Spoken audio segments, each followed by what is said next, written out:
আমরা মূলত আর্টওয়ার্কের হ্যান্ড ক্যালকুলেশনটা দেখবো। এখানে রাখা আছে।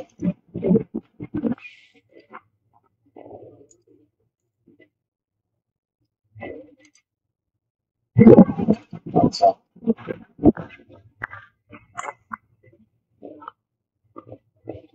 এখানে আমাদের প্রথমে যেটা লাগবে আর্টওয়ার্কের হ্যান্ড ক্যালকুলেশন। এই জিনিসটা আসলে কেন লাগতেছে সেটা একটু আগে ডিসকাস করি, বা কেন আমরা আর্টওয়ার্ক নিয়ে কাজ করতেছি, বা ইটেপস আমাদের থেকে আসলে কি ডাটা যাচ্ছে। আমরা যদি এডিটে যাই, দেন আমরা যদি এখানে লোড প্যাটার্নে যাই,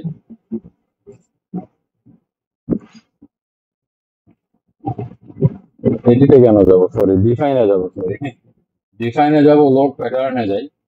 এরপর হচ্ছে আমরা একিউএক্স এর ভেতরে ঢুকি, এখানে মডিফাইতে ঢুকি। এখানে ইনিশিয়াল যে ডাটাটা যাচ্ছে এটা আমরা প্রোভাইড করতে পারবো। এরপরে যাচ্ছে সে টাইম পিরিয়ড, এটা আমরা প্রোভাইড করতে পারতেছি না, তার মানে এটা আমাদেরকে ক্যালকুলেট করতে হবে। স্টোরি রেঞ্জ আমরা দিতে পারবো, কিন্তু এখানে এই যে response, modification factor, omega, CD, I, এগুলো আমাদেরকে বিএনডিসি থেকে বের করে নিয়ে আসতে হবে। সিমিলারলি এখানে এস এস, এস ওয়ান, তারপর হচ্ছে এফ এ, এফ ভি, এই ভ্যালুগুলো আমাদেরকে আসলে কোড থেকে নিয়ে আসতে হবে, যেহেতু আমাদের কোডটা সরাসরি ইটিএফস এর মধ্যে ইনপুট করা নাই। হ্যাঁ, আচ্ছা, তো এই ভ্যালুগুলো বের করার জন্য আমাদের প্রথমে যেটা লাগবে সেটা হচ্ছে বিল্ডিং এর দৈর্ঘ্য কত, প্রস্থ কত। তো এটা আমাদের এই বিল্ডিংটা যেটা নিয়ে আমরা কাজ করতেছি সেটা 76 ফিট 2 ইঞ্চি এক্স ডাইরেকশন বরাবর, এবং ওয়াই ডাইরেকশন বরাবর এটা 59 ফিট। যে ভ্যালুটা এখানে আছে এটাই আর কি, 59 ফিট 2 ইঞ্চির মতো। তারপর আমি একটা দেখাচ্ছি কিভাবে আপনি লেন্থ এবং উইডথটা নেবেন। এটা হচ্ছে একেবারে আউট টু আউট নেবেন আর কি।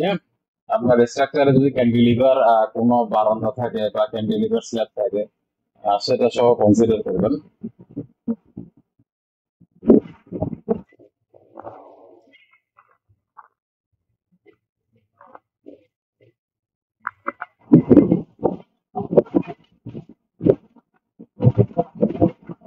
লোড হতে হতে বছর চলে যাচ্ছে, বছর থেকে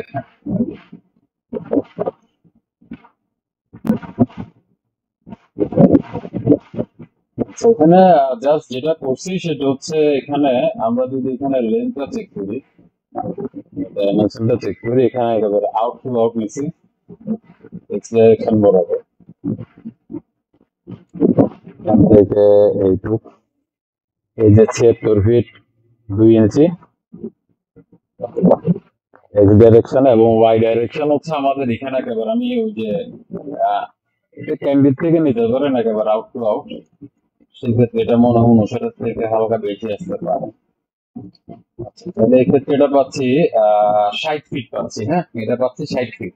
আমি যদি এখানে বারান্দা থেকে বারান্দা নিতাম তাহলে 59 ফিট 2 ইঞ্চি আসছে। তো যাই হোক, এখানে এটার আসলে তেমন কোনো ফাংশনও নাই, 60 ফিট। এখন আমাদের লাগবে হাইট অফ বিল্ডিং। এটা আমি লিখে রাখছি, যদিও including water tank and lift, এটা ইনক্লুডিং হবে না, এটা হবে আসলে এক্সক্লুডিং। হ্যাঁ, ইনক্লুডিং না, এটা আমরা নিব হচ্ছে এক্সক্লুডিং। আমরা ওয়াটার ট্যাঙ্ক বা এটাকে আমরা এখানে অ্যাড করবো না। হ্যাঁ, আমরা আরেকটু কি বলবো এটাকে, আমরা এটা কি বলবো, আমরা হচ্ছে আমরা যদি ওয়াটার ট্যাঙ্ক এবং লিফটের হাইট সহ নেই, সেই ক্ষেত্রে হয় কি বিল্ডিং এর টাইম পিরিয়ডটা একটু বেড়ে যায়। তো আমরা বিল্ডিং এর টাইম পিরিয়ডটা বাড়াইতে চাচ্ছি না, আমরা এটাকে আরেকটু কনজারভেটিভ ভাবে ডিজাইন করতে যাচ্ছি। আমরা এটা এক্সক্লুডিং করে দেবো, আমরা ওয়াটার ট্যাঙ্ক এবং লিফট মেশিন গুলোর হাইটটা দেবো।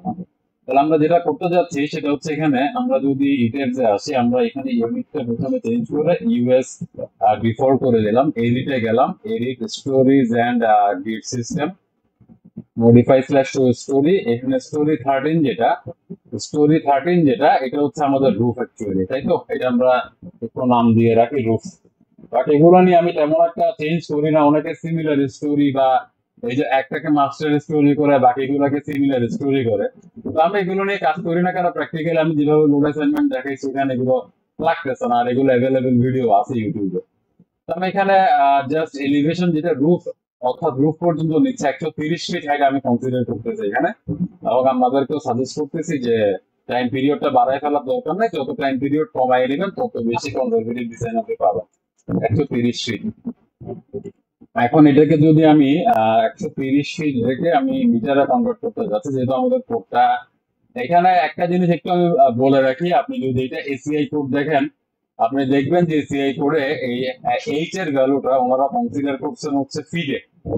এখন আমাদের কোড টাইম পিরিয়ডটাকে কমানোর জন্য ওনারা দেখা যাচ্ছে এটাকে নিয়ে আসছেন হচ্ছে মিটারে, কারণ টাইম পিরিয়ডের মধ্যে হিউজ একটা ভেরিয়েশন আছে। এটা যারা করছেন নীতি নির্ধারকরা নিশ্চয়ই বুঝে শুনে করছেন, এটা নিয়ে আসলে আমাদের তেমন কিছু বলার সুযোগ নেই। আপনি যদি সেম বিল্ডিংটা এসিআই কোড ফলো করে করেন, আমি টাইম পিরিয়ড অনেক বেশি পাবো। টাইম পিরিয়ড বেশি পাইলে আপনার বিল্ডিংটাকে সলভ করতে আপনার জন্য ইজিয়ার হইতো আর কি।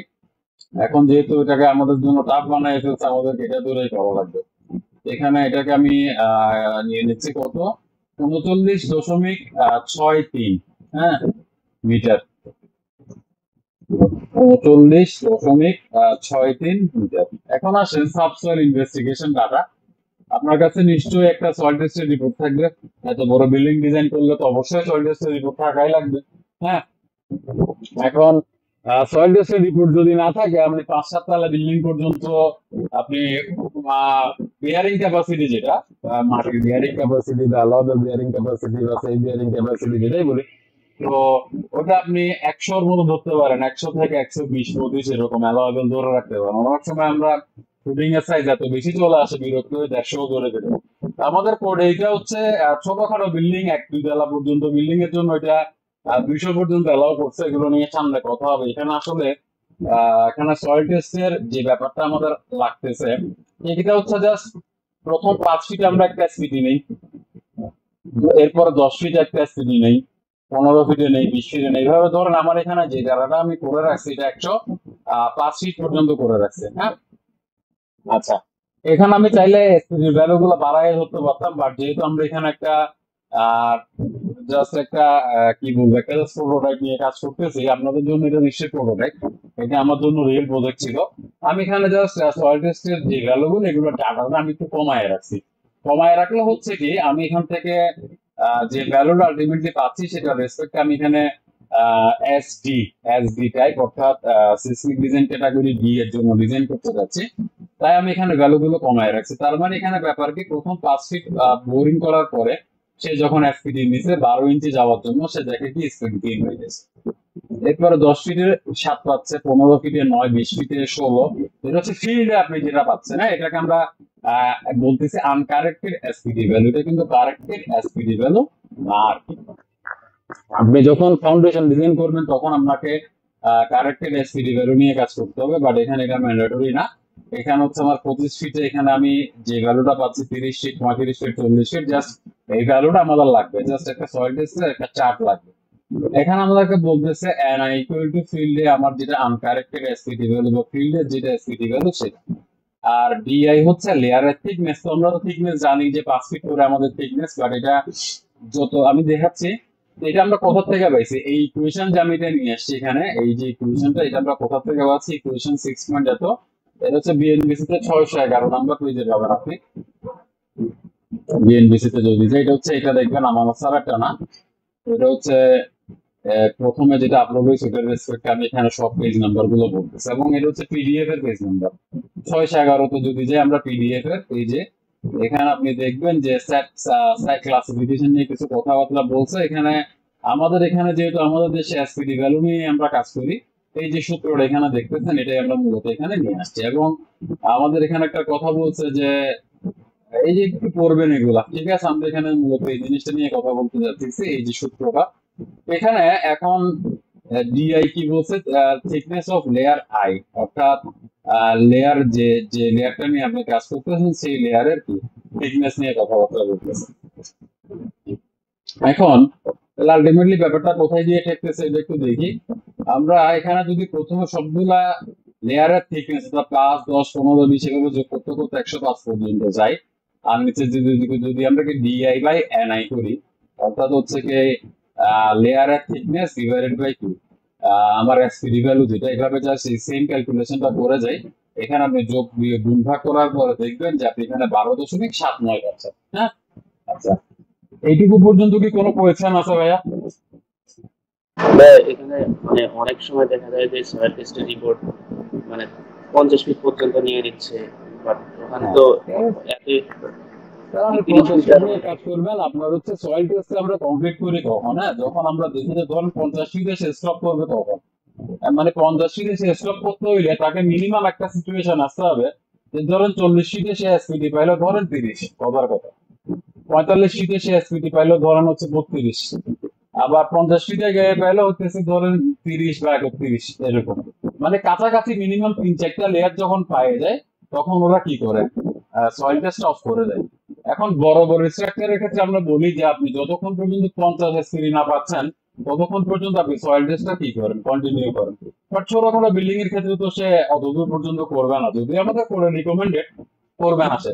এখন সেই ক্ষেত্রে ধরেন হয়তো সে 30-35 পর্যন্ত আমরা একটা টার্গেট দিয়ে দেয়, যদি আপনি এত পান তাহলে আপনি 4-5টা লেয়ার সিমিলার পাইলে আমাকে ছাইড়া দিন, সমস্যা নাই, বাকিটা আমরা ফাউন্ডেশন ডিজাইনের সময় কভার করবো। তাহলে আপনি এখানে 50 ফিট নিয়ে কাজ করবেন। আপনার এখানে যদি গালা 50 ফিট পর্যন্ত থাকে তাহলে আপনার এখানে সূত্র আসবে হচ্ছে কি, ডিআই টা আপনার কি 5, 10, 15, 20 করতে করতে আপনি 50 পর্যন্ত যাবেন, আর নিচে হচ্ছে কি ডিআই বাই এন আই।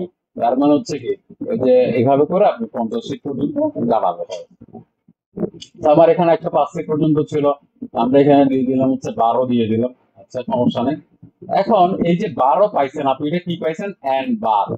এটি ভাই, হচ্ছে আরেকটা টার্ম। আরেকটা কোশ্চেন ছিল। মানে জি, ওই একটা সাইডে তো দেখা যায় যে অনেকগুলা সয়েল টেস্ট করা হয়, অনেকগুলা বরণ করা হয়। যেটা সব থেকে খারাপ, যেটা সব থেকে খারাপ, ঠিক আছে। হ্যাঁ, একটা ইয়ার ভিতরে আপনার হচ্ছে এটা সবসময় আমাদের সিভিল ইঞ্জিনিয়ারিংটা চলেই হচ্ছে এভাবে। আপনার যদি ধরেন আহ 3টা বা 4টা কি থাকে, সয়েল টেস্ট থাকে, তার যেটা সর্বাপেক্ষা খারাপ ওটা ধরে করবেন। হ্যাঁ, তো হ্যাঁ ক্লাস।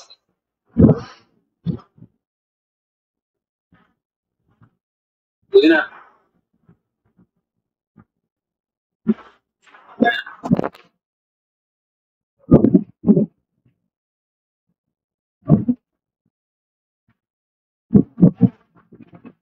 একদম শুনতে পাচ্ছি না, এত বাতাস বাতাস লাগতেছে।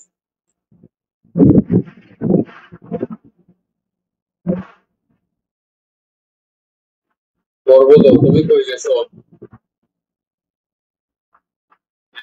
হ্যাঁ, হ্যাঁ, হ্যাঁ।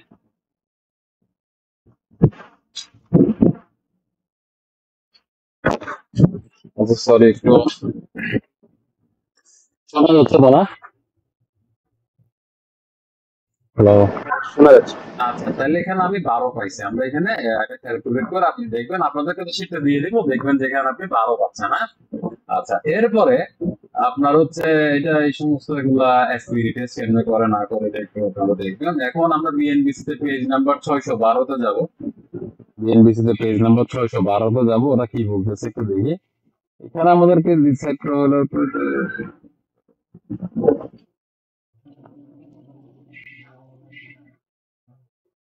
এখানে আমি যা করছি, আমরা যা করছি ওই কথাবার্তা গুলোই বলছে। এখানে আমাদের এখানে এই যে আনগ্রেড শেয়ার স্ট্রেন্থ টেস্ট এটা সম্পর্কে আমার কোনো আইডিয়া নেই। হ্যাঁ, আমরা এসপিডির উপরে কাজ করতেছি, সবসময় এটাই দেখে আসতেছি। তো আমরা এখানে বলে দিচ্ছে যে আপনার যদি এস এ টাইপের সয়েল আপনার নিয়ে আমরা কখনো কাজ করিনি, আমরা বি সি ডি নিয়ে কাজ করি। তো এখানে বলতেছে আরেকটা জিনিস মাথায় রাখেন, যদি আপনার এসিডি ভ্যালুটা 50-এর উপরেও চলে আসে কোনো লেয়ারে, এটা কাউন্টেবল না, এটা 50-ই আমরা লাস্ট কনসিডার করি। অনেক সময় আমরা দেখছি যে 12 ইঞ্চি যাওয়ার জন্য 100 উপরে গ্লো দিয়েও কি কাজ হচ্ছে না। হ্যাঁ, আর তারপর ওভার থেকে যায় কিছু। তো এটা আমরা কনসিডার করি না, এটা 50-ই কি সাজেস্টেড। তো ওই ক্ষেত্রে আপনি হয়তো বা সল্টে আপনি যখন ফাউন্ডেশন ডিজাইন করবেন কিছু আপনি হিসাব ধরতে পারেন আপনার এখানে। বা আপনি ফ্যাক্টর অফ সেফটিকে 3 না রেখে আপনি সেই ক্ষেত্রে হয়তো 2.5 রেখে ফ্যাক্টর অফ সেফটিকে কি করে দিতে পারেন, ছেড়ে দিতে পারেন। হ্যাঁ, আচ্ছা। তো এখানে আমাদের বলতেছে যদি এসপিটির ভ্যালুটা যদি এন বার, অ্যাকচুয়ালি এসপিটি বলতে এখানে এভারেজ এসপিটি যদি আপনার 50-এর বেশি হয় তাহলে আপনার সাইট ক্লাস, এই যে সাইট ক্লাস অর্থাৎ সয়েলের ট্যাগটা হবে এসবি। তার মানে হচ্ছে ভেরি ডেন্স স্যান্ড, ভেরি স্টিফ ক্লে হইতে পারে। হুম? আচ্ছা, যদি আপনার এসপিডির ভ্যালুটা 15 থেকে 50-এর মধ্যে থাকে তাহলে হচ্ছে এসসি। ওকে, তাহলে deep deposit of dense or medium dense তার মানে। আর যদি এসপিডির ভ্যালুটা 15-এর চেয়ে কম হয় তাহলে আমাদের সয়েলের টাইপ হয়ে যাবে এস ডি। হ্যাঁ, তার মানে হচ্ছে সেটা হচ্ছে সব থেকে লুজ সয়েল আর কি, বা কোহেশনলেস সয়েল বলা যায়। আচ্ছা, এরপরে ইটি নিয়ে আমাদের কাজ নাই, আমাদের কাজ হচ্ছে মূলত বি, সি এবং ডি নিয়ে। তাহলে একটা হচ্ছে 50-এর উপরে, একটা হচ্ছে 15 থেকে 50, আর একটা হচ্ছে কি 15-এর নিচে। এবং এটা আমি আবার মেনশন করতেছি, এটা হচ্ছে এন বারের ভ্যালু। এটার জন্য আপনি হচ্ছে এসপিটি বা ফিল্ডের যে এসপিটি ভ্যালু, এটা দেখে সরাসরি যেন ডিসিশন না নিয়ে নেন। হ্যাঁ, কারণ যখন আপনি এভারেজ করুন কিছুটা কমে আসবে ভ্যালুটা। আচ্ছা, নেক্সট যেটা আমাদের, তার মানে আমাদের যেহেতু এন বারের ভ্যালুটা 12, তার মানে আমাদের সাইড ক্লাস হচ্ছে এস ডি। এখন সিসমিক জোন কোএফিসিয়েন্ট, অর্থাৎ আপনারা নিশ্চয়ই জানেন যে আমাদের এখানে কিছু জোনে ভাগ করা হয়েছে। হ্যাঁ, এই মানে জোন 1, 2, 3, 4। 1 মানে হচ্ছে এখানে আমার সিসমিক ইন্টেন্সিটি কম, 2 মানে ইন্টেন্সিটি আর একটু বেশি, 3 মানে আর একটু বেশি, 4 মানে সব থেকে বেশি। তাহলে এখানে এটার জন্য আমরা 617 নাম্বার পেজে যাব, 617 নাম্বার পেজে যাব। এখানে বাংলাদেশের মানচিত্রটা দেখা যাচ্ছে। হুম, এখানে আপনি দেখতেছেন যে জেড এর ভ্যালু 4 রকম দেখতেছেন। একটা দেখতেছেন 0.12, একটা 0.20, একটা 0.28, আর একটা হচ্ছে কি 0.36।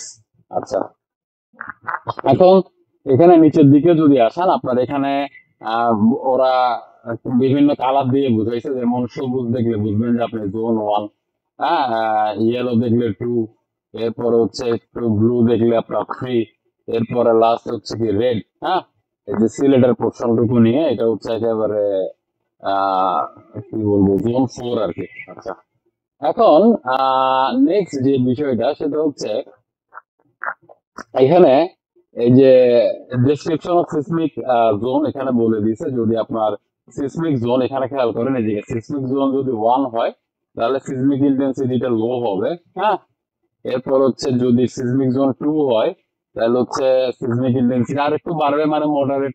3 মানে সিভিয়ার। হ্যাঁ, আর 4 মানে হচ্ছে ভেরি সিভিয়ার। তার মানে আপনার যদি আপনাকে যদি কেউ কোনো একটা ভাই বা কিছুতে কোয়েশ্চেন করে যে আসলে আপনি সিসমিক জোন, যে আমাদের এখানে সিসমিক জোনের যে ক্লাসিফিকেশন, এটা দিয়ে আসলে আপনি কি বুঝেন, হ্যাঁ, আপনাকে ট্যাক্সুরি কোয়েশ্চেনটা করলে আপনি বুঝাই দিবেন যে আপনার 1 মানে ইন্টেন্সিটি কম আর 4 মানে ইন্টেন্সিটি সব থেকে বেশি, আর ভ্যালু গুলো হচ্ছে এই।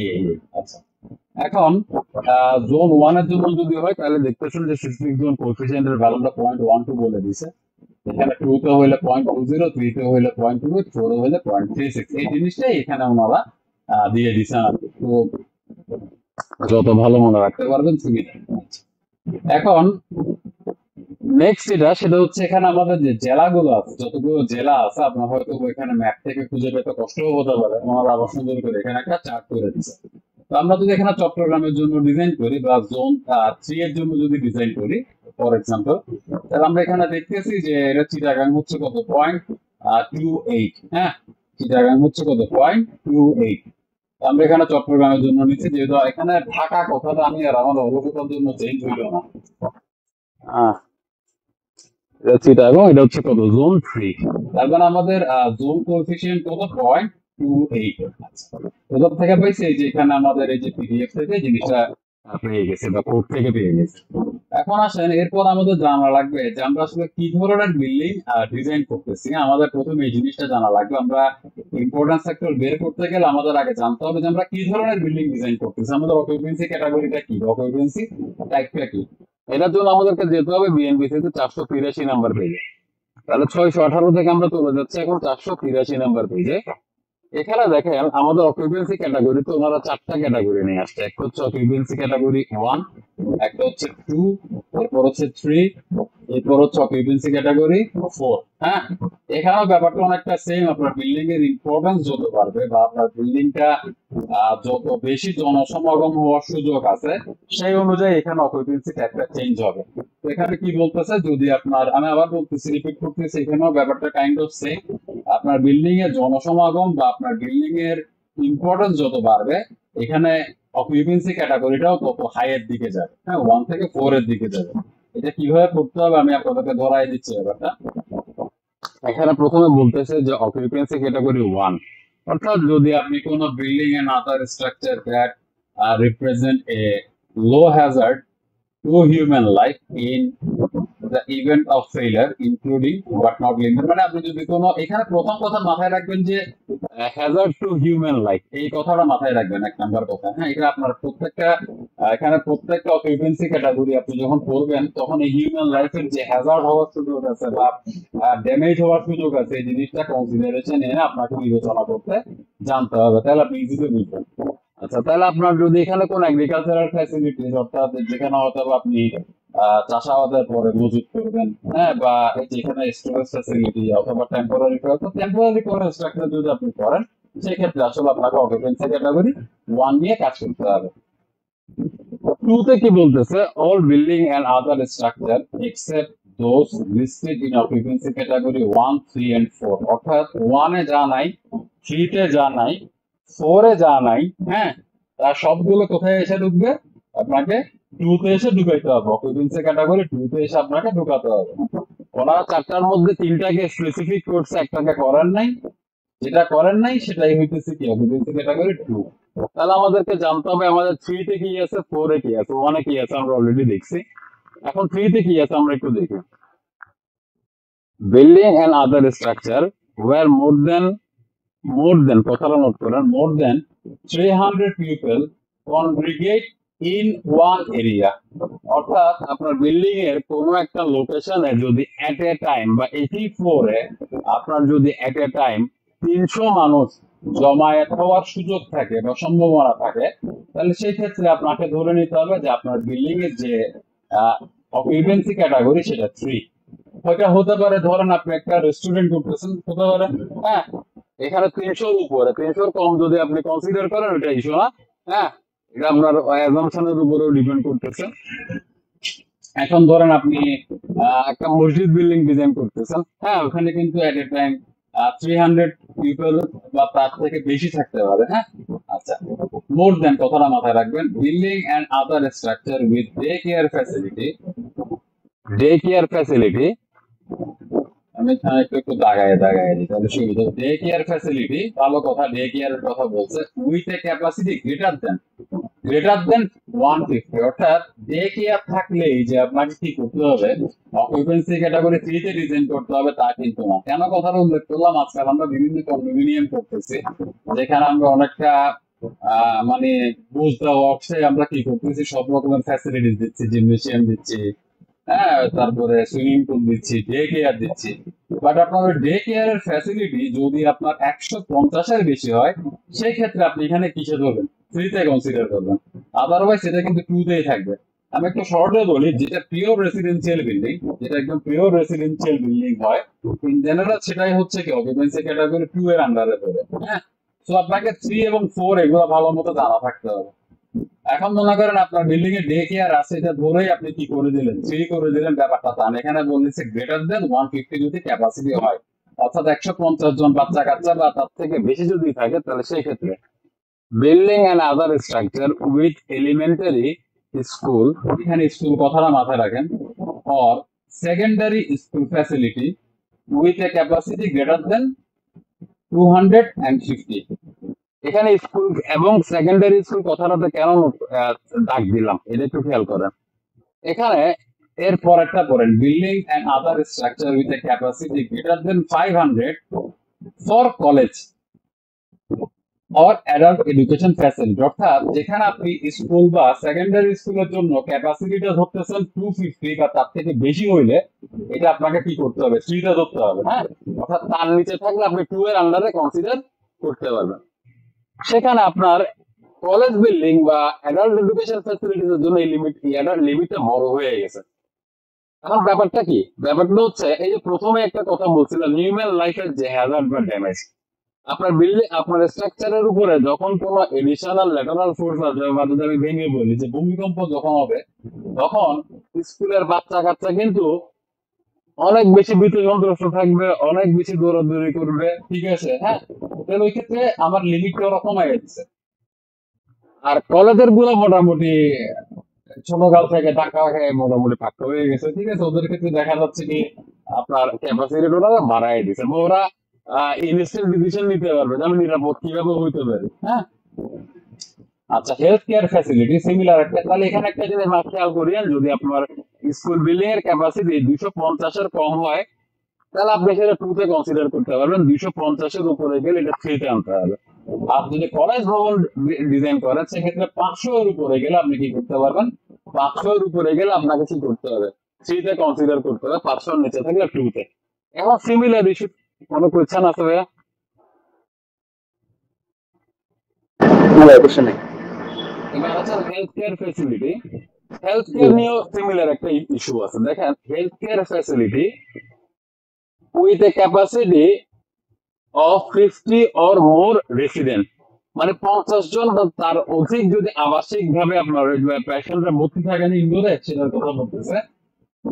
But not having surgery or emergency treatment, এই কথাটা একদম মাথায় রাখেন, ঠিক আছে? আমি যেখানে যেখানে ডাক দিচ্ছি সেগুলো সার্জারি অর ইমার্জেন্সি ট্রিটমেন্ট, তার মানে বলতেছে এখানে কি নাই, নট হ্যাভিং। আমার ডাক দেওয়া দরকার ছিল নট হ্যাভিং, হ্যাঁ। অর্থাৎ যেখানে আপনার 50 জনের উপরে আছে আপনার আবাসিক রোগী, ভালো কথা, বাট এখানে আপনার কোনো ইমার্জেন্সি বা সার্জারি করার রোগী নেই। আচ্ছা, কেন কথাটাকে এত ইম্পর্টেন্স দিচ্ছি? আমি একটু নিচের দিকে যাই, 4 এর আন্ডারে যদি যাই, hospital and other health care facility having surgery or emergency treatment facility, এখানে কিন্তু যদি একজনও থাকে আপনার সার্জারি বা আপনার যদি একজনও ইমার্জেন্সি ট্রিটমেন্ট ফ্যাসিলিটির ব্যাপার থাকে বা সার্জারির ব্যাপার থাকে, তখন কিন্তু আপনাকে 4 এর আন্ডারে কনসিডার করতে হবে। বাট যদি না থাকে সেক্ষেত্রে আপনি 50 পর্যন্ত কি করতে পারবেন, কনসিডার করতে পারবেন 3 এর আন্ডারে। কথাটা কেন আসতেছে, আপনার যদি এমন রোগী থাকে যে কিনা সার্জারি করা অবস্থায় আছে বা ইমার্জেন্সি ট্রিটমেন্ট চলতেছে, হ্যাঁ, বা আইসিইউ তে আছে ধরে নেন, আমি আপনাকে ইজিলি বোঝানোর জন্য, বা হাতটা ভাঙা সার্জারি অবস্থায় আছে। এখন ভূমিকম্প যখন আসবে সে কিন্তু নিজেকে কি বলে এটা আপনার আহ, নিরাপদ স্থানে নিয়ে যাওয়ার জন্য সে কাজ করতে পারবে না, কারণ সে শারীরিক ভাবে অক্ষম। তাহলে সেই ক্ষেত্রে আপনার বলছে একজনও যদি থাকে, এখানে তাই কোনো ওরা লিমিট অ্যাড করে নাই, জাস্ট বলছে hospital and other health care facility having surgery or emergency treatment facility, এখানে কোনো নাম্বার নেই। যদি সার্জারি থাকে, ইমার্জেন্সি ট্রিটমেন্টের ব্যবস্থা থাকে, আপনাকে এটা করে কি করতে হবে, কনসিডার করতে হবে। তো 3 নিয়ে বলতেছিলাম, জেল এন্ড ডিটেনশন ফ্যাসিলিটিস, এটা 3 এর আন্ডারে। এরপর বলছে building and other structure not included in occupancy category 4 with potential to cause a substantial economic impact or mass disruption of various but not limited to, অর্থাৎ এই যে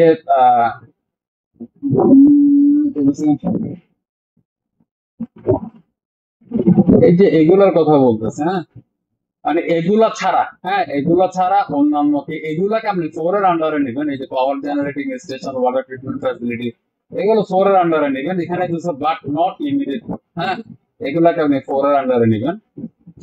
এরপর এখানে একটু যদি পড়েন এবার, যে আপনার যদি আপনার আমাদের যারা কি থাকে ফায়ার রেস্কিউ টিম, ওদের জন্য যখন আমরা কোনো বিল্ডিং ডিজাইন করবো, বা এটা কি বলে আমার পেটে আসতেছে, মুখে আসতেছে না, মুখে আসতেছে, ওই যে ফায়ার ফাইটিং টিম যারা আর কি, ওদের জন্য আপনি ওদের যখন কোনো অফিস ভবন বা বিল্ডিং ডিজাইন করবেন ওদের জন্য, তখন এটা আপনি 4 এর আন্ডারে নেবেন।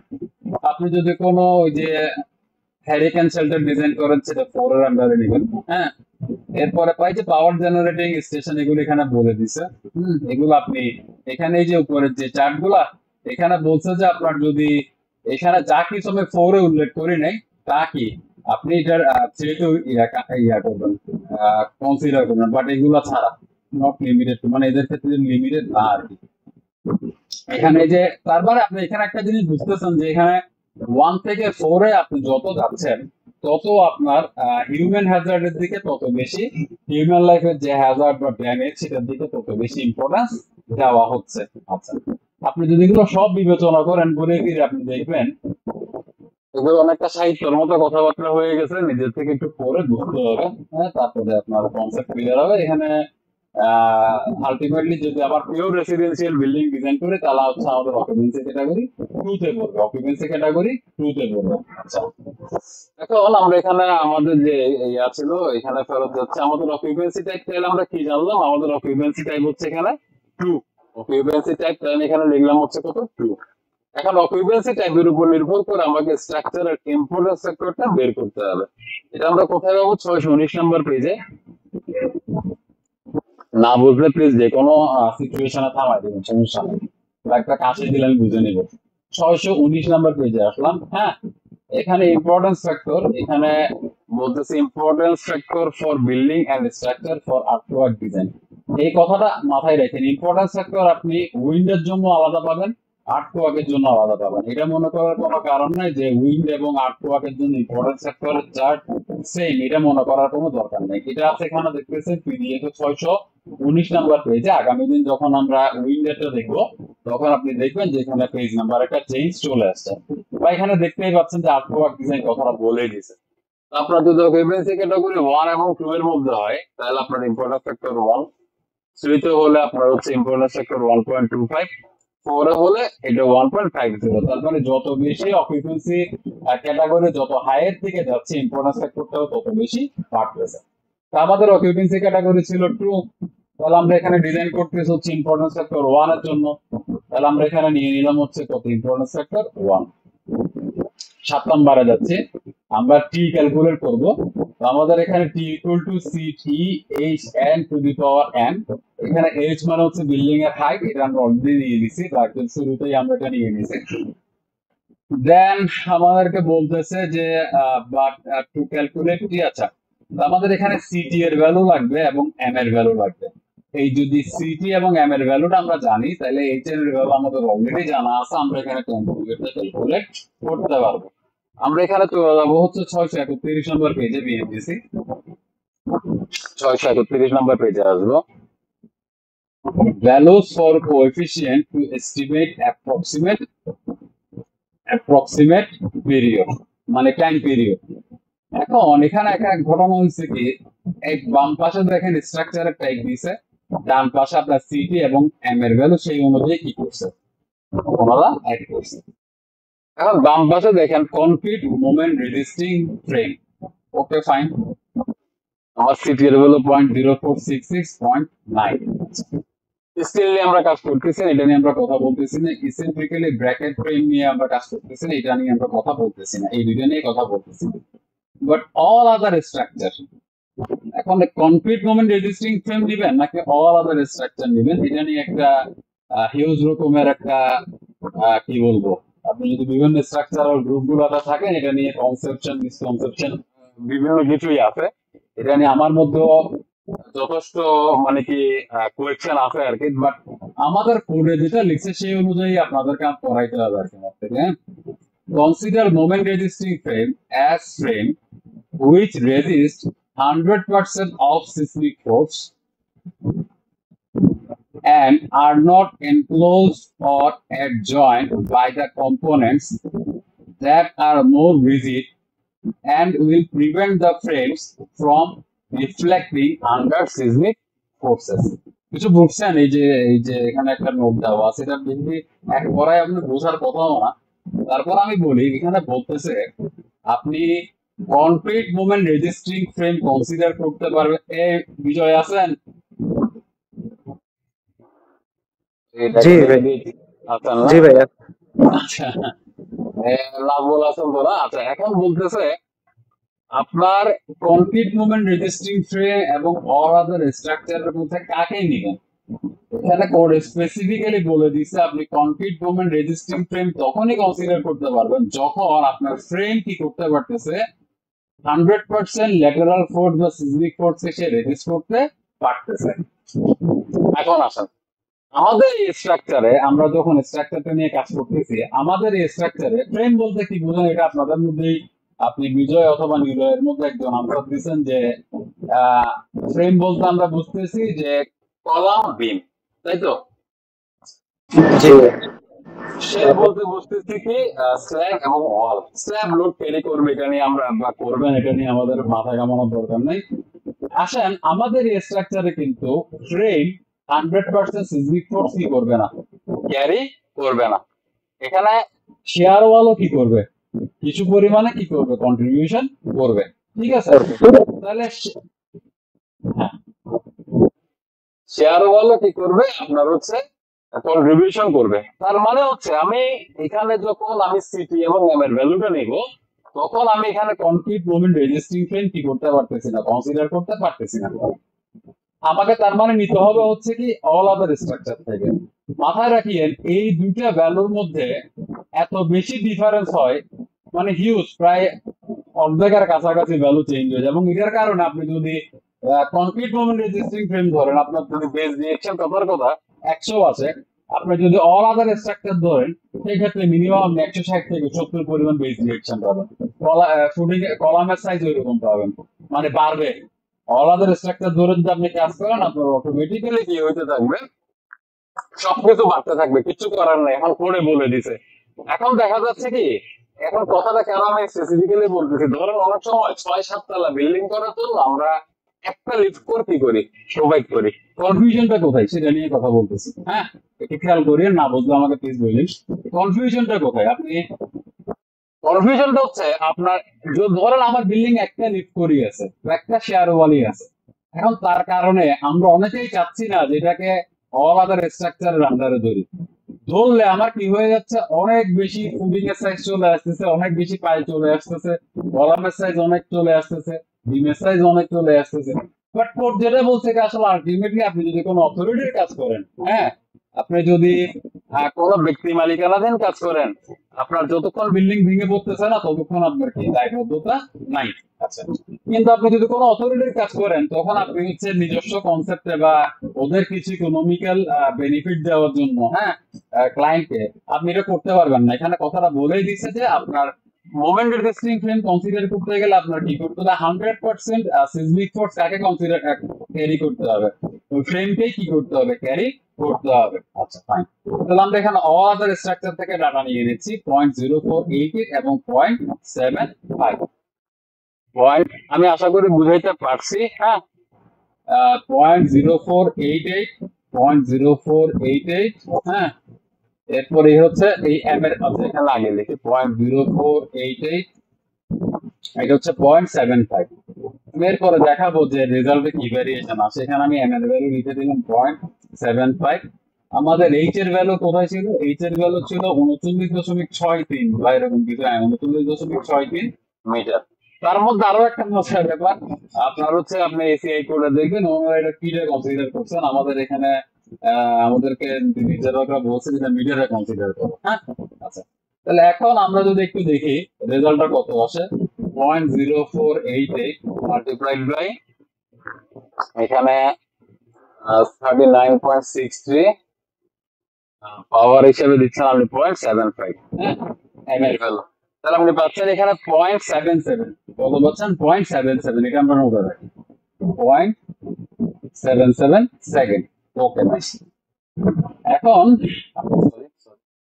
এখন সিমিলার ক্যালকুলেশনটা যদি আমরা কি ধরে করতাম, মোমেন্ট রেজিস্টিং ফ্রেম ধরে করতাম, তাহলে এখানে আসতে হচ্ছে 0.0466 মাল্টিপ্লাইড বাই 39.63 টু দি পাওয়ার কত, 0.9। আমি যদি এটা ওই এখান থেকে যদি ডাটা নিতাম আর কি, এখান থেকে যদি আমি ডাটা নিতাম কনক্রিট মোমেন্ট রেজিস্টিং ফ্রেম, এখান থেকে যদি আমি ডাটা নিতাম, তাহলে এখানে ভ্যালু আসতে হচ্ছে দেখেন কত, দেখেন 1.27। বর্তমানে আপনি পাচ্ছেন 0.77। তার মানে আপনি বর্তমানে যেটা পাচ্ছেন সেটা প্রায় 60% এর মতো কি লেস, আগেরটার থেকে প্রায় 60 বা 60% মানে প্রায় অর্ধেকের মতো আপনি বলতেই পারেন যে অর্ধেক ডিফারেন্স। তার উপরে আবার এখানে টি এর ভ্যালুটা আমরা কনসিডার করতেছি কিসে, সরি আমি এইচ এর ভ্যালুটা কনসিডার করতেছি মিটারে। বিভিন্ন রকমের ঝামেলা।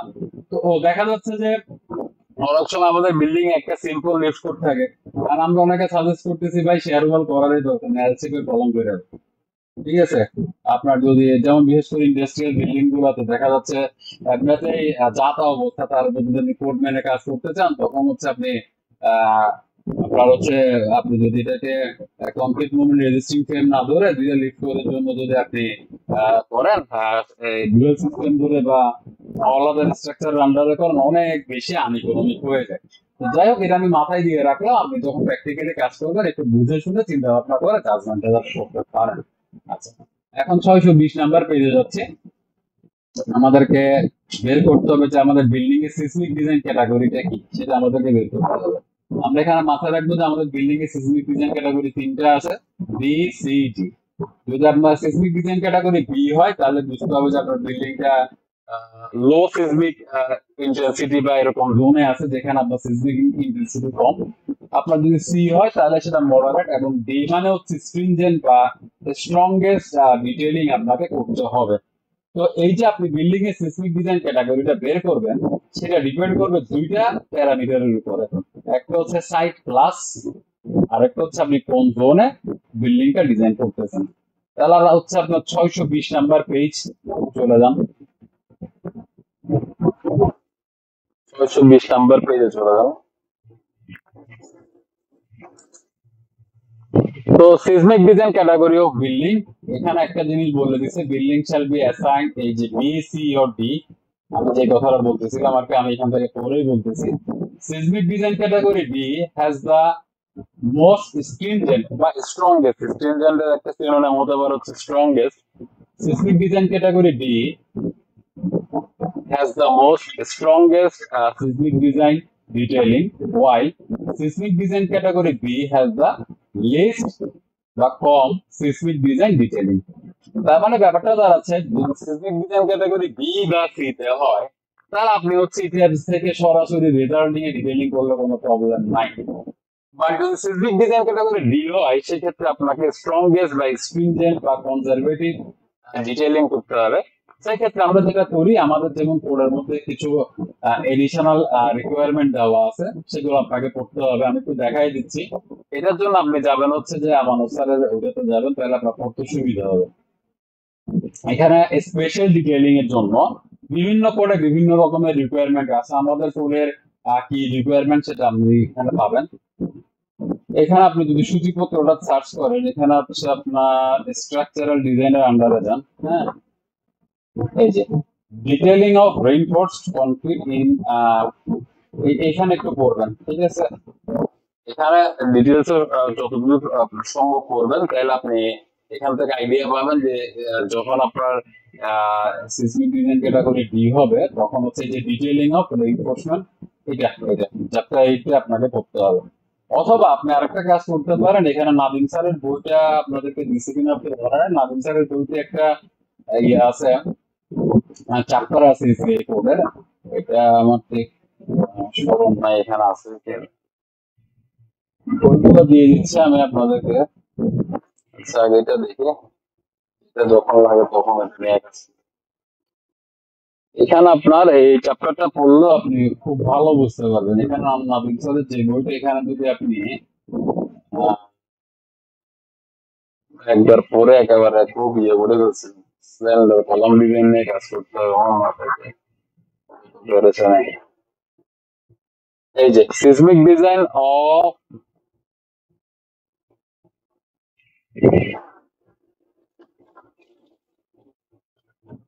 এই যে স্পেশাল রিকোয়ারমেন্ট, মানে এই চ্যাপ্টার 20 এর আন্ডারে আপনি 20.5 এ গেলে আপনি এই যে স্পেশাল যে রিকোয়ারমেন্ট গুলো আমাদের থাকে, হ্যাঁ, এগুলো আপনি এখানে পড়তে পারবেন। এগুলো আপনাকে নিজেরটা নিজেই পড়তে হবে। আমার যেখানে যেটা দরকার সেটা আমি দেখাবো। আমি জাস্ট আপনাদেরকে কোথায় পাবেন জিনিসগুলো একদম ডেপথে যেটাকে বলে, হ্যাঁ, আমি সেই জিনিসগুলো আপনাদেরকে ক্লিয়ার করে দিচ্ছি। বাকিটা আপনি যত পড়বেন তত জানবেন। আচ্ছা, এখন নেক্সট আসেন, তাহলে হচ্ছে আপনার যদি বিল্ডিং এর ডিজাইন ক্যাটাগরি বের করার জন্য 620 নাম্বার পেজে যাবো। 620, তাহলে আমাদের হচ্ছে সাইট ক্লাস কি ছিল, ডি বা এস ডি। অকুপেন্সি ক্যাটাগরি আমাদের কি ছিল, এখান থেকে 2, অকুপেন্সি ক্যাটাগরি ছিল 2। তাহলে আমরা 4 এর দিকে যাচ্ছি না, আমরা কোন জোন নিয়ে কাজ করতেছি, জোন 3 তে।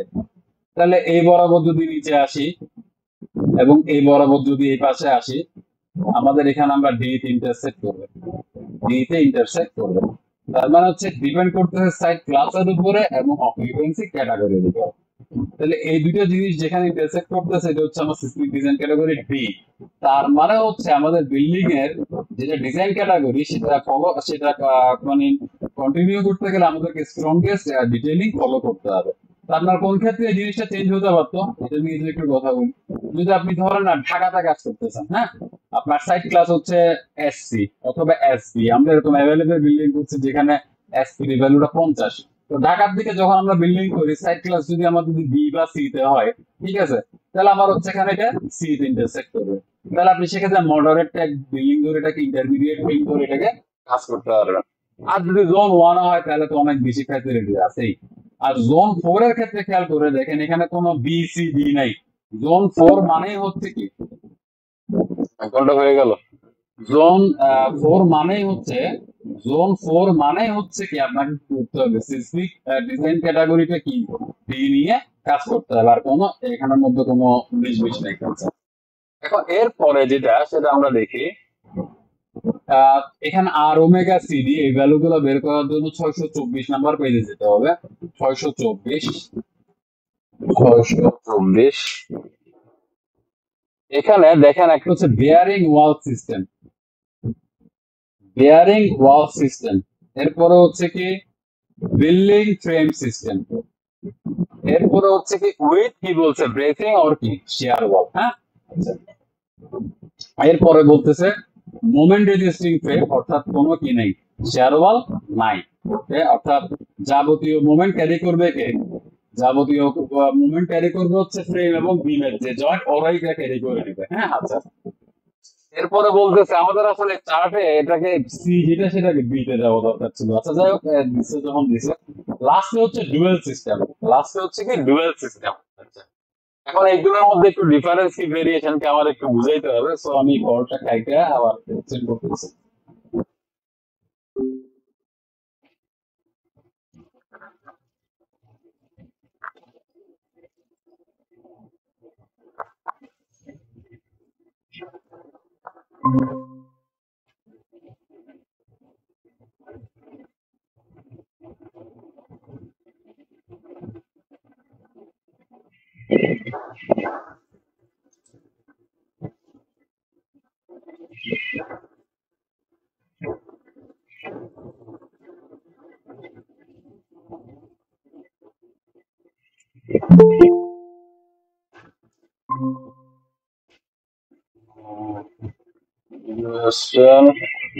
স্ক্রিনটা শেয়ার দিই।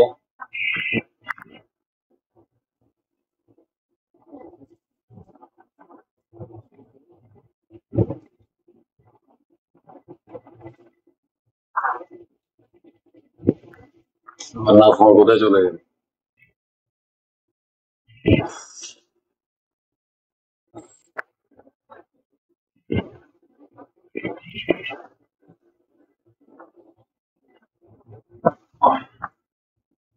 আমি কি করবো, কন্টিনিউ করে যাই। এখন কোথায় চলে গেল?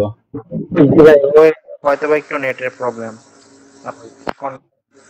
আচ্ছা, আমি শুরু করি কথা বেয়ারিং ওয়াল সিস্টেম। হ্যাঁ, বেয়ারিং ওয়াল সিস্টেম মানে বলতেছে নো ফ্রেম। আসলে এটার মিনিংটা হচ্ছে কেমন ভাবে বলি, ধরেন আপনার এখানে একটা স্ট্রাকচার,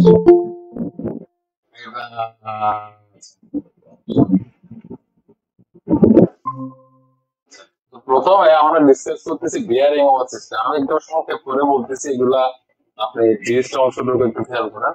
এই ধরেন আপনার এই যে স্ট্রাকচারটা, এখানে আপনার মাঝখানে বা এই যে স্পেসটা, এখানে কোনো ফ্রেম নেই, যে কি করবে লোডটাকে ক্যারি করে ফাউন্ডেশনে নিয়ে যাবে। অর্থাৎ যদি ধরেন আপনি একটা ব্রিক ফাউন্ডেশন দিয়ে একটা বিল্ডিং করেন, কথার কথা, হ্যাঁ, ব্রিক ফাউন্ডেশন দিয়ে একটা বিল্ডিং করেন, এখানে সাইডে যে ওয়াল গুলা এরাই কি করে যাবতীয় লোডটাকে ক্যারি করে, মাঝখানে কিন্তু আমরা কোনো কি দেই না, কোনো ফ্রেম নিয়ে আসি না। ঠিক আছে, তাহলে এটা হচ্ছে বেয়ারিং ওয়াল সিস্টেম, এটার আন্ডারে আপনার এগুলো একটু করতে হবে। অথবা ধরেন আপনি এমন একটা স্ট্রাকচার ডিজাইন করতেছেন যেখানে কি আমি বেশ কিছু প্রশ্ন করছি, এই যে কোনটা বেয়ারিং ওয়াল সিস্টেম কোনটা কি। তো বেয়ারিং ওয়াল সিস্টেম মানে হচ্ছে আমার যে মাঝখানে যে স্পেসটা সেখানে কোনো কি নেই, ফ্রেম নাই। তার মানে সেক্ষেত্রে আবার ওয়াল হতে পারে, সেটা শেয়ার ওয়ালও হইতে পারে। অর্থাৎ যে সাইডের যে ওয়াল গুলা ওরাই যাবতীয় লোড গুলো ক্যারি করে কোথায় নিয়ে যাচ্ছে, ফাউন্ডেশনে নিয়ে যাচ্ছে। মূল কনসেপ্ট হচ্ছে এটা। আচ্ছা, এরপরে আসেন building frame system with bracing or shear wall, অর্থাৎ আমাদের এটা এর আন্ডারে করতে পারতো। আচ্ছা, এখন আপনার বিল্ডিং এ ধরেন কি একটা কি আছে, আপনার বিল্ডিং হচ্ছে শেয়ার ওয়াল আছে, ওই ধরেন 5-6 তলা বিল্ডিং এর কথাই বলতেছিলাম আর কি। হ্যাঁ, এখন এগুলো নিয়ে কি বলবো, আমার এখন বলতে ইচ্ছে হচ্ছে আপনার আচ্ছা উইথ বেসিং অর কি শেয়ার ওয়াল। হ্যাঁ, এখন আপনার বিল্ডিং এ যদি শেয়ার ওয়াল থাকে এবং ব্রেসিং যদি থাকে বা ব্র্যাকেট ফ্রেম যদি থাকে, আপনার সেক্ষেত্রে আপনি এখানে স্পেশাল, অর্ডিনারি, তারপর হচ্ছে এগুলোর আন্ডারে আপনি কি করতে পারেন, কনসিডার করতে পারেন। হ্যাঁ, আচ্ছা। এরপরে moment resisting frame no shareable, তাহলে নো, যদি কোনো শেয়ারেবল না থাকে তাহলে সেই ক্ষেত্রে আপনি এখান থেকে কি নিতে পারেন, special reinforce moment frame, intermediate moment frame, ordinary complete moment frame. আচ্ছা, তো আপনার অর্ডিনারি ধরে আমরা কাজ করি না, আমরা স্পেশাল এবং ইন্টারমিডিয়েটের মধ্যেই থাকি। আপনার এটা যদি সিসমিক ডিজাইন ক্যাটাগরি দিতে হয় আপনি অবশ্যই স্পেশাল নেবেন, এটা নিয়ে কোনো কথা নেই। ধরেন এটার ক্ষেত্রেও সেম, বিল্ডিং ফ্রেম সিস্টেমের ক্ষেত্রেও কি ব্যাপারটা সেম। আচ্ছা, এখন এখানে আপনি যদি দেখেন, এখানে আপনাকে যেমন আমরা যদি এখানে বিল্ডিং ফ্রেম সিস্টেম এটাকে যদি কনসিডার করতাম, আমাদের স্ট্রাকচারটাকে যদি আমরা বিল্ডিং ফ্রেম সিস্টেম হিসেবে কনসিডার করতে পারতাম বা করতাম, তাহলে সেই ক্ষেত্রে আমরা অবশ্যই স্পেশাল রিইনফোর্স কনক্রিট শেয়ারওয়াল এটা ধরে কাজ করতাম। সেই ক্ষেত্রে আমরা আর এর ভ্যালু নিতাম 6, ওমেগা নিতাম 2.5, আর 5 নিতাম হচ্ছে কি এই সিডি এর ভ্যালু। এখন ডুয়েল সিস্টেম নিয়ে আমাদের কোড কি বলছে, আপনি এখানে তাহলে প্রথমে কি পাইছেন, প্রথমে পাইছেন হচ্ছে বেয়ারিং ওয়াল সিস্টেম, এরপর হচ্ছে building frame system with bracing or shear wall, এরপরে বলতেছে moment resisting frame no shear wall. Okay, no shear wall হলে কোনো সমস্যা নেই, প্রবলেম যত সেটা হচ্ছে বিল্ডিং ফ্রেম সিস্টেম এবং ডুয়েল সিস্টেমের মধ্যে, যত কনফিউশন হচ্ছে এদের মধ্যে। আচ্ছা, প্রথমে একটা জিনিস আপনাদেরকে একটু আগে দেখাইছিলাম, যখন আমরা সিটি এবং এম এর ভ্যালুটা নিছিলাম তখন এখানে 1 নম্বর কথায় বলে দিছে যে ফ্রেমই কি করতে হবে, 100% লোড ক্যারি করতে হবে। আচ্ছা, ফাইন। তাহলে তার মানে কি দাঁড়াচ্ছে, ফ্রেমে যদি আমার 100% লোড ক্যারি করতে হয়, তার মানে শেয়ার ওয়াল থাকলে তো সেটা অবশ্যই ডুয়েল সিস্টেমের মধ্যেই ঢুকে যাচ্ছে। আমি কথাটা বুঝাইতে হয়তো পারতেছি না, একটু পরে বুঝবেন, 2 মিনিট পরে বুঝবেন। আমি আগে ডুয়েল সিস্টেম থেকে একটু ঘুরে আসি। ডুয়েল সিস্টেম মানে কি, ডুয়েল মানে কি, ডুয়েল মানে 2, তাহলে 2 রকমের সিস্টেম, অর্থাৎ এখানের মধ্যে যদি আপনার স্ট্রাকচারটা যদি মোমেন্ট রেজিস্টিং ফ্রেম এবং শেয়ার ওয়ালের কম্বিনেশনে বা ব্র্যাকেট ফ্রেমের কম্বিনেশনে তৈরি হয়, তাহলে সেটাকে আপনি বলে নেবেন ডুয়াল সিস্টেম হিসেবে। আচ্ছা, এখন ডুয়াল সিস্টেম কাকে আমরা বলতেছি, special moment frame capable of resisting at least 25% of the prescribed seismic forces।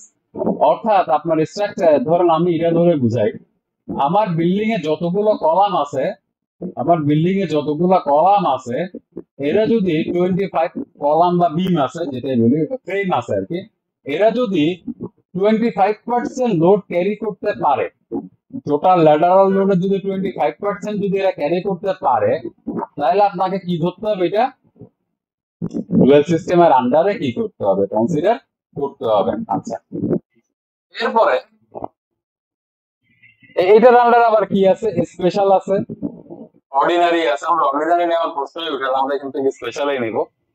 এরপরে ইন্টারমিডিয়েট মোমেন্ট ফ্রেম, এখানেও সিমিলার কথাটা বলছে, বাট এখানে সেক্ষেত্রে হচ্ছে আপনার ওই যে সিসমিক ডিজাইন ক্যাটাগরি যদি সি তে হয়, আপনি ইন্টারমিডিয়েট মোমেন্ট রেজিস্টিং ফ্রেম ধরে কাজ করতে পারেন। তো এই ইন্টারমিডিয়েটের আন্ডারে আবার স্পেশাল আছে, এই যে ইন্টারমিডিয়েটের আন্ডারে আবার কি স্পেশাল রিইনফোর্স কনক্রিট আছে। তো এটা সেক্ষেত্রে আপনার এটা ধরে কাজ, ধরো আমি যে ঢাকার বিল্ডিং গুলোর কথা বললাম, যেগুলোতে আমরা কি পাইছি, সিস্টেম ডিজাইন ক্যাটাগরি ফ্রি পাইছি, সেটার জন্য যদি আমি কাজ করি, আমি এখান থেকে 6.5, 2.5, 5 এগুলো ধরে কাজ করবো, এবং এটাকে ডুয়াল সিস্টেমের আন্ডারেই ধরতেছি। এখন তো আমি লাস্ট একটু আমি আপনাদেরকে কতদূর বুঝাতে পারছি জানি না, এগুলো নিজে নিজে পড়তে পড়তে দেখতে হবে, ব্যাপারটা এত ইজি আর না, এখানে একটা কনফিউশন আছে, মানে বইয়ের মধ্যেই কনফিউশন আছে।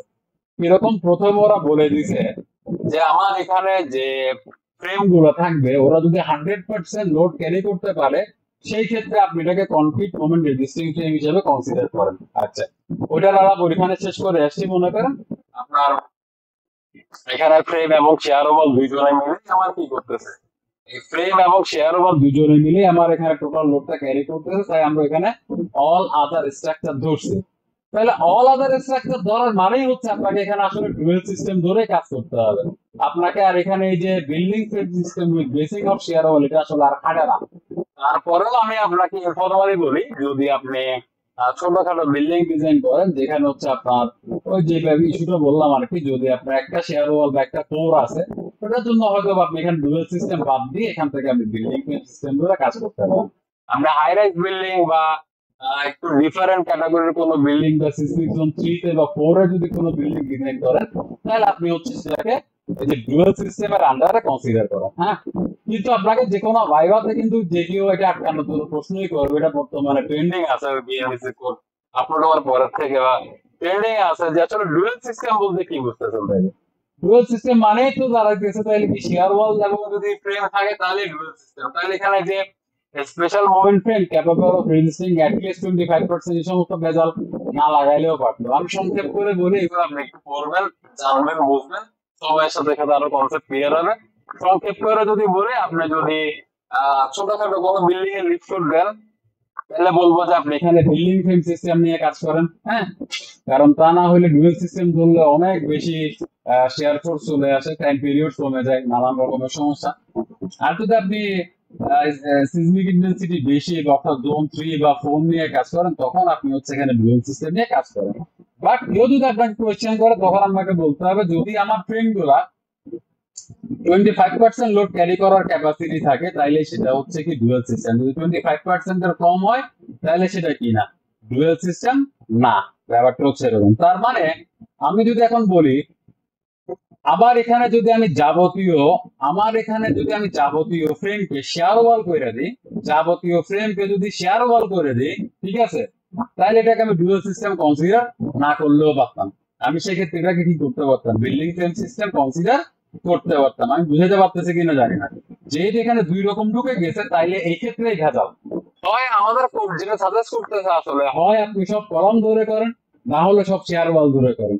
এটাই হচ্ছে কোডের মানে কি একেবারে বেশি বক্তব্য। আচ্ছা, এখন এরপরে এখান থেকে আমি ডুয়াল সিস্টেম ধরে যদি কাজ করি, যেহেতু এটা হাই রাইজ বিল্ডিং এবং এখানে দুই রকমের কম্বিনেশন আছে, তাহলে আমার এখানে কি পাচ্ছি? তাহলে আমরা এখান থেকে পাচ্ছি এই যে আপনার dual system special movement frame. দেখেন dual system special movement frame নিচ্ছে, কিন্তু আমি যদি এটা ঢাকার বিল্ডিং গুলো ডিজাইন করতাম যেখানে আমার এসসি বা এসবি হচ্ছে সয়েলের ট্যাপ, আমি ইন্টারমিডিয়েট মুভমেন্ট ফ্রেম ধরে করতে পারতাম। ওকে, আবার যেহেতু এখানে আমি কি করতেছি, এখানে আমি যেহেতু আমি এখানে কি বলেন না, এটা যেহেতু আমি এখানে কি স্পেশাল হিসেবে ডিজাইন করতেছি, তাহলে সেক্ষেত্রে আমাকে এখানে ডাটা নিতে হবে স্পেশাল রেইনফোর্স কংক্রিট শেয়ার ওয়াল। খেয়াল করেন আপনি একটা জিনিস, এখানে আপনি যদি এখানে বিল্ডিং ফ্রেম সিস্টেম ধরতেন, আপনার এখানে এই ভ্যালু গুলো 6, 2.5, 5। এরপরে যদি আপনি ইন্টারমিডিয়েট ধরতেন, আমি উল্টার থেকে আসি, ইন্টারমিডিয়েট এই 6.5 হয়ে গেছে। এরপরে এখানে স্পেশাল এটা এই ভ্যালুটা হয়ে গেছে কত, 7।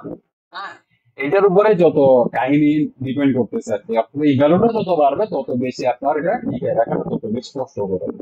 আচ্ছা, তাহলে আপনার এখানে স্পেশাল রেট 7, 2.5, 5.5 আমরা নিয়ে নিচ্ছি। 7, 2.5, 5.5, 7, 2.5, 5.5। এখন সিসমিক ডিজাইনের যে প্যারামিটার, এখান থেকে আমরা একটু দেখি, এটা 1618 নম্বর পেজে যাই। 1618 এটা অ্যাপেন্ডিক্স এর মধ্যে আছে। 1618 এখানে আপনার হচ্ছে এই যে এসএস এবং এস1 এর জন্য একটা চার্ট দিয়ে দিছে। আমার প্রথমে এসএস এর ভ্যালু লাগবে, আমি জোন 3 নিয়ে কাজ করতেছি বা চট্টগ্রামে, তাহলে 0.7। এস1 নিয়ে যদি কাজ করেন তাহলে সেক্ষেত্রে হচ্ছে কত, 0.28। তাহলে এস এটা জাস্ট কোড থেকে ভ্যালু নিয়ে নেবেন 0.7, 0.28। লং পিরিয়ড ট্রানজিশন পিরিয়ড আমাদের কোড একদম স্পেসিফিক 2 সেকেন্ড। এটা এই কোডে দেখলে 8, 12 বিভিন্ন ভ্যালু আছে, আমাদের কোডে এই ভ্যালুটা হচ্ছে স্পেসিফিক্যালি 2 সেকেন্ড, অর্থাৎ যত কনজারভেটিভ আমরা করতে পারি। এরপর আসুন হচ্ছে সাইট ক্লাস এফ। এখন এখানে বলতেছে আপনার হচ্ছে টেবিল 6 এটার নিচেই আছে, এখানে এটার নিচেই আছে। এই যে প্রথম আমরা এফ এর ভ্যালুটা নিয়ে নিব। আমাদের সয়েলের টাইপ কি ছিল, আমাদের সয়েলের টাইপ হচ্ছে এসডি। আমরা জোন 3 নিয়ে কাজ করতেছি, তাহলে আমাদের এখানে 1.35। এরপরে এফ ভি এর ভ্যালুটা আমাদেরকে নিতে হবে। এটা সিসমিক আমাদের সয়েলের টাইপ হচ্ছে কি এসডি, আমরা জোন 3 নিয়ে কাজ করতেছি, তাহলে আমাদের এখানে 2.7। তাহলে 1.35 এবং এখানে হচ্ছে কত, 2.7। এটা আছে লেখা আছে এবং এফবি এর ভ্যালু। আচ্ছা, এখন আসেন বেসিয়ারের যে ক্যালকুলেশন, এটা একটু আমরা দেখি। এখানে আমাদের সূত্র হচ্ছে v = s * w। s হচ্ছে কি অ্যাক্সিলারেশন আর w হচ্ছে বিল্ডিং এর ওয়েট বা সিসমিক ওয়েট যেটাই বলেন।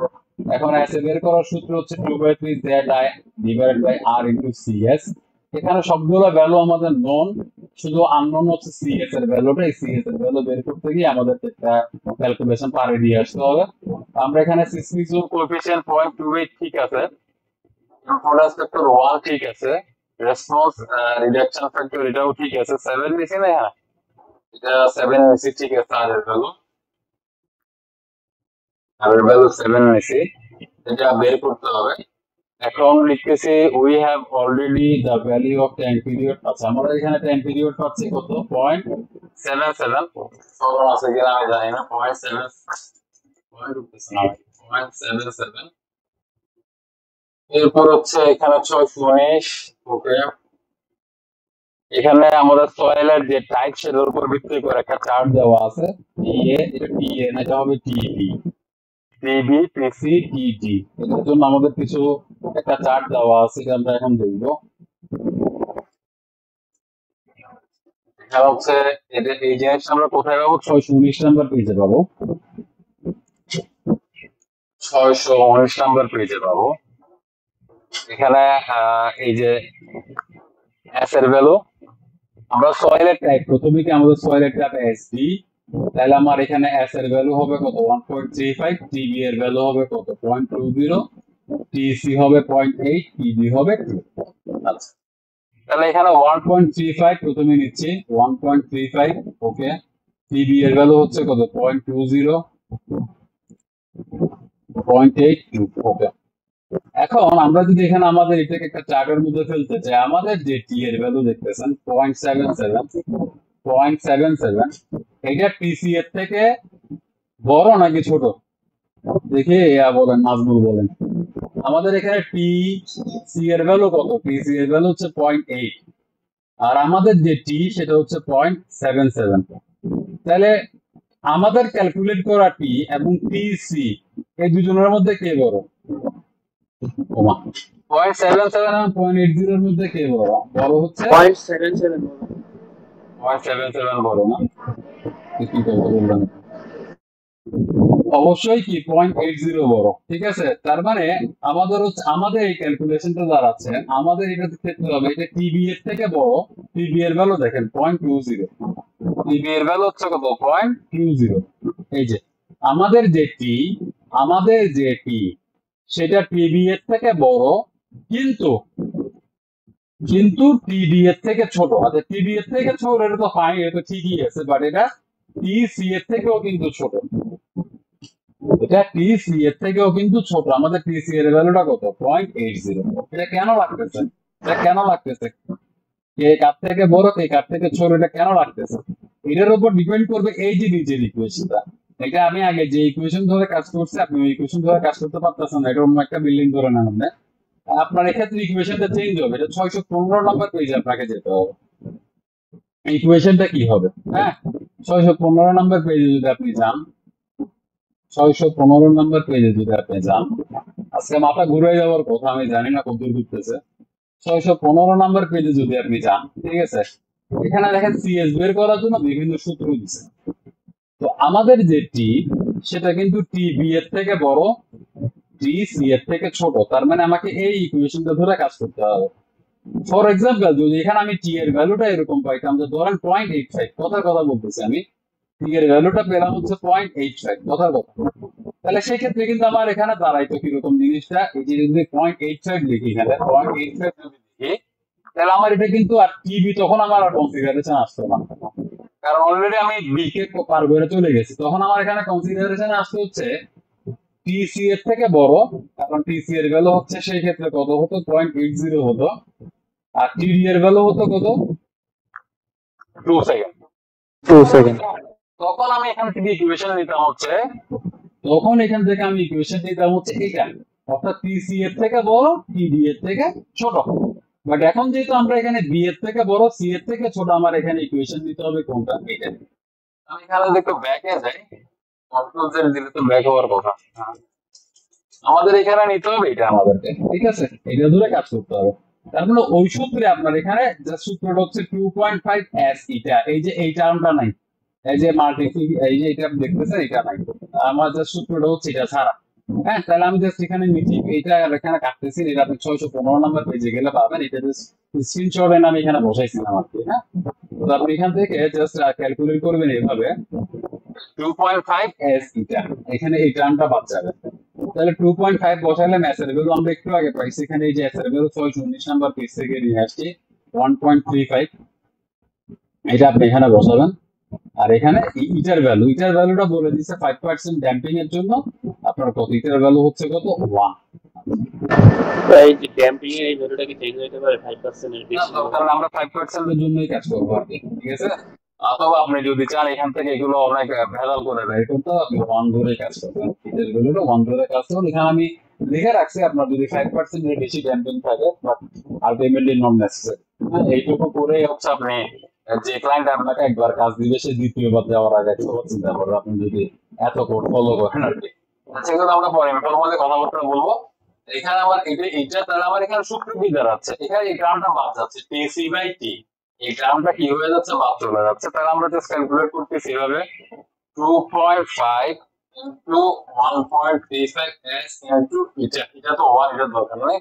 তাহলে আমরা এখানে পাচ্ছি কত 3.375, 3.375, অনেক বেশি পেয়েছি 3.7। এস এর ভ্যালুটা তাহলে আমরা একটু ক্যালকুলেট করে দেখি ফাইনালি, যেহেতু সিএস এখন আমি পেয়ে গেছি, এখানে আমার এস এ ক্যালকুলেট করতে আর কোনো সমস্যা নেই। এটা আমার এখানে লেখা লাগতো আর, আমি লিখে রাখছি 7, এটা চেঞ্জ হবে না। আচ্ছা 2 বাই, আচ্ছা এখন জাস্ট ভ্যালু বসাতেন 2/3 Z I R into CS. CS এর ভ্যালু আপনি কত পাচ্ছেন 3.375।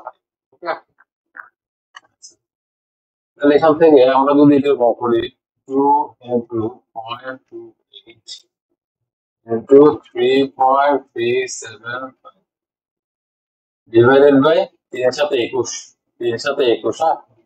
তাহলে আমরা এখানে পাচ্ছি 0.09, এটা পাচ্ছি 0.09। সেম স্ট্রাকচার যদি আমি একদম বলি, সেম স্ট্রাকচার যদি আমি এখানে ইয়া ধরে করতাম, ইকুয়েশন ধরে করতাম, তাহলে পাইতাম যে কত 0.05, যে ভ্যালুটা এখানে আগে ছিল, ঠিক আছে। যাই হোক আমরা এখানে যেটা করে বলতেছি সেটা ধরে কাজ করি, অ্যাস এ মিনিমাম। এখন কোডে বলছে আপনি এসে বের করলেই হবে, এখানে আপনাকে কোডের একটা ক্রাইটেরিয়ার সাথে চেক করতে হবে, তো সেটা আমরা করতেছি। সূত্র হচ্ছে 0.67 beta Z I S.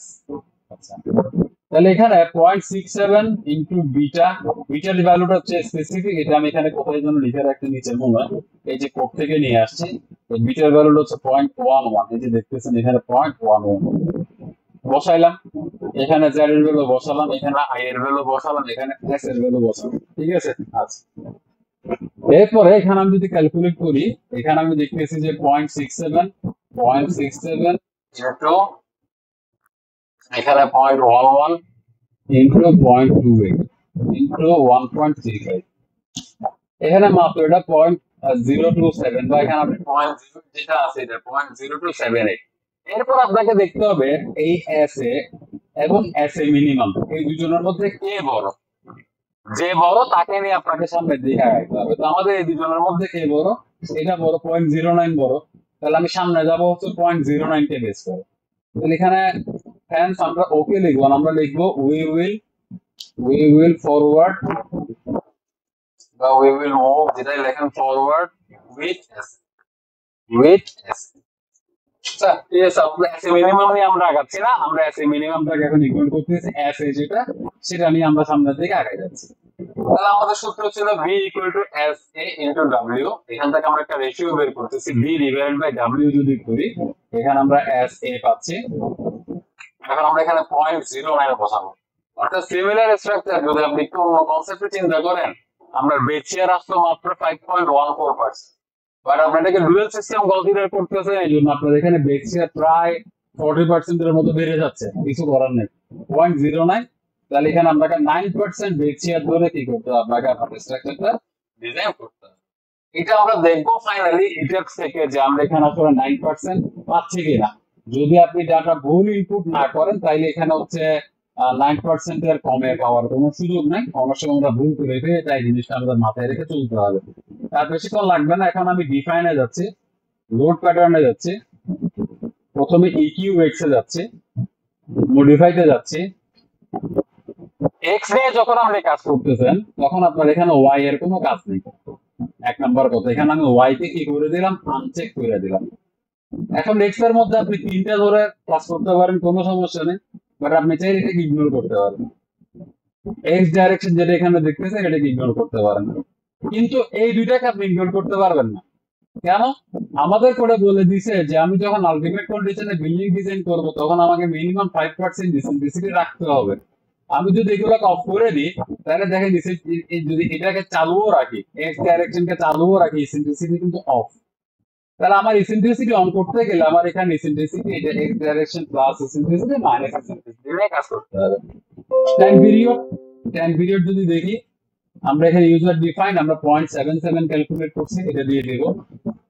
Base share একদম বেস থেকে মানে স্টোরি রেঞ্জ একদম একদম গোড়ার থেকে বিল্ডিং এর ফাউন্ডেশন থেকে বা বেস থেকে একদম টপ পর্যন্ত। উইন্ডের ক্ষেত্রে আমরা ফাউন্ডেশনকে বাদ দিয়ে ফেলি, অর্থাৎ আমরা গ্রাউন্ড ফ্লোর থেকে তার উপরের দিকে ধরি। বাট আর্টওয়ার্কের ক্ষেত্রে আপনাকে একেবারে ফাউন্ডেশন থেকে কি করতে হবে, ধরতে হবে। এখানে আর এর ভ্যালু দেখেন 7 ছিল, ওমেগার ভ্যালু ছিল 2.5। ইয়েস,